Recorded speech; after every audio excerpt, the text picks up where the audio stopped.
ఈ సీరియల్‌లో మిథున యాక్టింగ్ మాత్రం అల్టిమేట్ అని చెప్పొచ్చు. మొత్తం అంటే ఒక వితంతువుకు జరిపినట్టు మిథున మెడలో ఉన్న తాళిని తీసేయడం కోసం, మిథునకు మరలా పెళ్లి చేయడం కోసం వితంతువుకి ఎలా చేస్తారో అలాంటి కార్యక్రమం ఒకటి చేస్తారనమాట. బొట్టు, గాజులు, పూలు మొత్తం తీసేస్తారు. లాస్ట్‌కి మెడలో ఉన్న తాళిని ఒక కత్తిపీట తీసుకొచ్చి కోసేస్తూ ఉంటే తన మనసు ఒప్పుకోదనమాట. నా వల్ల కాదు అంటూ అక్కడి నుంచి పరిగెత్తుకుంటూ వెళ్ళిపోతుంది.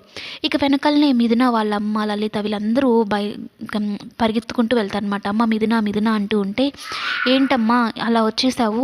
ఆ కార్యక్రమం జరిగితేనే కదా నీ మెడలో ఆదిత్య తాళి కట్టగలడు, నీకు పెళ్ళవుతుంది అంటే, నా వల్ల కావడం లేదు, ఏదో శక్తి నన్ను లాగేస్తూ ఉంది, నన్ను అక్కడ ఉండనివ్వకుండా ఇక్కడ తీసుకుని వచ్చేసింది అంటూ దేవుడిని గురించి చెప్తుందనమాట. అంటే సాక్షాత్ శివయ్య సన్నిధిలో పెళ్లి జరిగింది దేవాకి, ఈ మిథునకి.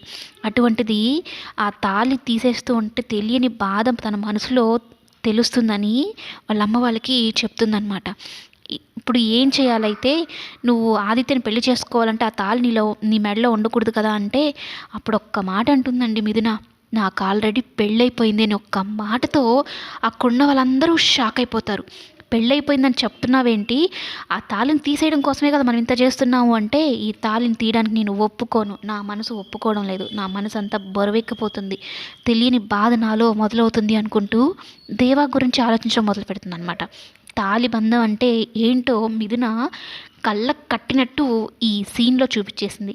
ఇక ఈ సాధు ఉన్నారు కదా, ఆమె శివయ్య గురించి, శివయ్య వాళ్ళిద్దరిని ఇలా ముడిపెట్టావా అంటూ, నీ లీలలు చెప్పతగినవి కాదయ్యా అనుకుంటూ శివుడిని పోగొడుకుంటూ ఉంటుందన్నమాట. మొత్తం మీదైతే మిథున తన తాళికిచ్చిన విలువ క్లియర్ కట్గా మనకు చూపించారు. సీరియల్ అయితే చాలా చాలా బాగుంది, ఇంట్రెస్టింగ్గా ఉంది.